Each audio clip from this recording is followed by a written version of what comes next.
అది మనం ఒక ముఖ్యమైన విషయాన్ని మర్చిపోతున్నాం. ఏంటది గురూజీ? దేవి దిగ్బంధనంలో ఉంది. ఆ దేవిని ఆ దిగ్బంధనంలో అలాగే ఉంచాలి. శాశ్వతంగా బయటకు రాకుండా ఉండేలా చేయాలి. కానీ దాని గురించి మనం ఆలోచించడం లేదు. అవును గురూజీ, దేవి ఎప్పటికీ దిగ్బంధనం నుంచి బయటికి రాకూడదు. దైవానుగ్రహం ఉన్న వ్యక్తి ఎవరైనా పూజ చేస్తే దేవిని దిగ్బంధనం నుంచి బయటికి తీసుకురావచ్చు. ఎవరు ఏ పూజ చేసినా ఆ దేవి బయటికి రాకుండా ఉండేలా మనం చెయ్యాలి గురూజీ. ఆ దేవిని నిస్తేజం చెయ్యాలి. ఆ దేవి నుంచి చిన్న మహిమ కూడా జరగకూడదు. ఆ దేవి దగ్గర ఎవరు వేడుకున్నా అందుకు పరిహారమే దొరకకూడదు. కానీ దానికి మనం ఒక పని చేయాలి. అది ఎలాంటి ఆటంకం లేకుండా యాగం జరిపిస్తే ఆ దేవి శాశ్వతంగా దిగ్బంధనంలోనే ఉండిపోతుంది. మీరు చెప్పిన యాగం ఎవరి ద్వారా చేయించాలి? నాకు ఒకరు పరిచయం ఉన్నారు. ఆ వ్యక్తికి మాత్రమే ఈ పని చేయడం సాధ్యం. అయితే త్వరగా మాట్లాడండి గురూజీ. వీలైనంత త్వరగా యాగం చేద్దాం.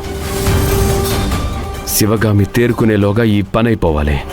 ఎందుకంటే దేవిని దిగ్బంధనం నుంచి బయటికి తీసుకురావడానికి ఆ శివగామి ప్రయత్నిస్తూ ఉంటుంది. అలా అయితే వీలైనంత త్వరగా వారిని ఇంటికి పిలిపిస్తాను. ఆ యాగం ఏంటి, ఆ యాగం వలన ఫలితం ఏంటి, అది ఎలా చెయ్యాలనేది ఆ వ్యక్తే చెబుతారు. సరే, అలాగే గురూజీ. వీలైనంత త్వరగా వాళ్ళని పిలిపించండి గురూజీ. సరే, అది నేను మాట్లాడతాను.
గురూజీ, నమస్తే గురూజీ.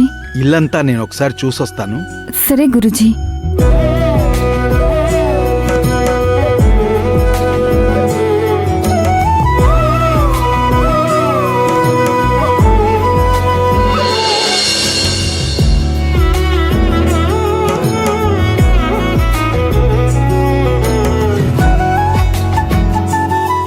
రండి, కూర్చోండి గురూజీ.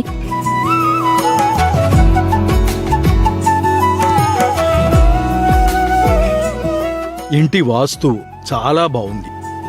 పాజిటివ్ ఎనర్జీ ఉంది. ఇక్కడ ఏ పని చెయ్యాలని సంకల్పం చేసినా కలిసి వస్తుంది. మంచిది గురూజీ.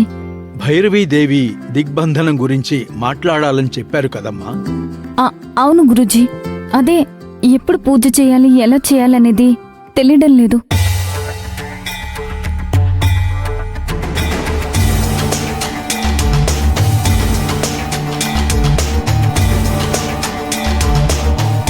సిద్ధయోగి ద్వారా చేస్తే మంచిది. వారు కాలు పెట్టి చేయిస్తే అంతా మంచే జరుగుతుంది. దుష్టశక్తులు పారిపోతాయి. దైవశక్తితో నిండిపోతుంది. వారెప్పుడూ ఏదో ఒక పుణ్యక్షేత్రానికి వెళుతూ ఉంటారు. వారితో మాట్లాడి ఎప్పుడు పూజ చెయ్యాలో నిర్ధారణ చెయ్యాల్సి ఉంటుంది. అలాగే గురూజీ. ఒక్క నిమిషం అమ్మా.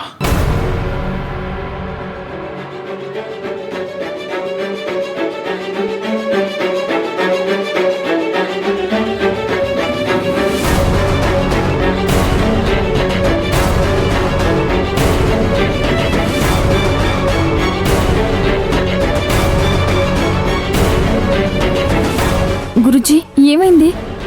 ధ్యానంలో కూర్చున్నప్పుడు నాకు కొన్ని ప్రశ్నలు ఉత్పన్నమయ్యాయి. సిద్ధయోగి వారితో మాట్లాడి నీకు ఫోన్ చేస్తాను.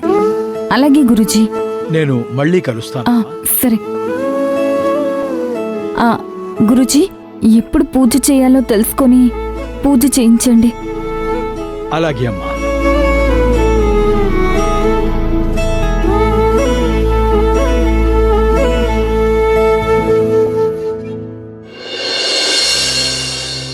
అది దీనికి శాశ్వత పరిష్కారం ఏమీ లేదా? ఆ శివగామిని వదిలించుకోవడానికి, మన నుంచి దూరం పెట్టడానికి నాకు ఎలా ఉందంటే నిజంగా చాలా చాలా బాధగా ఉంది. కాదు భయంగా ఉంది. పీడకలలు వస్తున్నాయా? అది ఆ శివగామి వచ్చి నన్ను తగలబెట్టినట్టు. అంతా అయిపోయింది మా. శిశిరని చూపించి శివగామిని ఇంట్లో నుంచి పంపించేశాను కదా. శివగామి ఇంటికి రానే రాదు. వచ్చినా శిశిర గురించి ప్రశ్నించదాం. అంత ఈజీగా చెప్పకాది. అదంత తేలిగ్గా జరిగే పని కాదు. ఆ శివగామి పదే పదే వస్తూనే ఉంటుంది. శిశిర గురించి అడుగుతూనే ఉంటుంది. ఇప్పుడేం చేయమంటావు? శిశిర ఎక్కడుందో వెతికించాది. ఎవరికైనా తెలుస్తుందేమో కనుక్కో. ఎవరికి తెలుస్తుంది? ఏమైందో తెలీదు. శివగామి దగ్గర లేదు.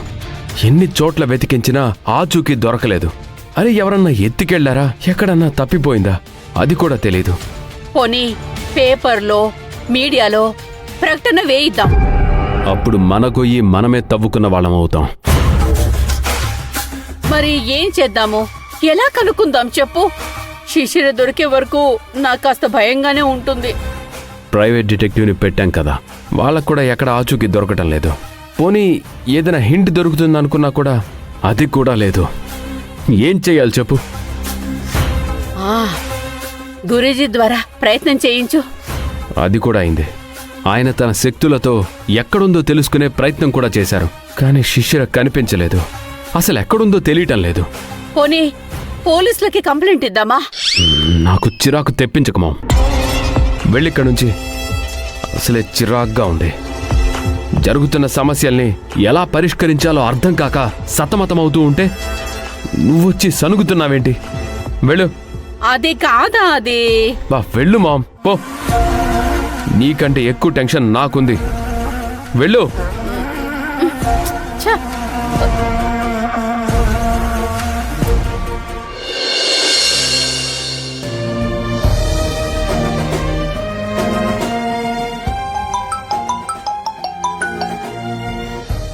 చెప్పండి గురూజీ. ఒకసారి యోగీజీ గారితో మాట్లాడాలి.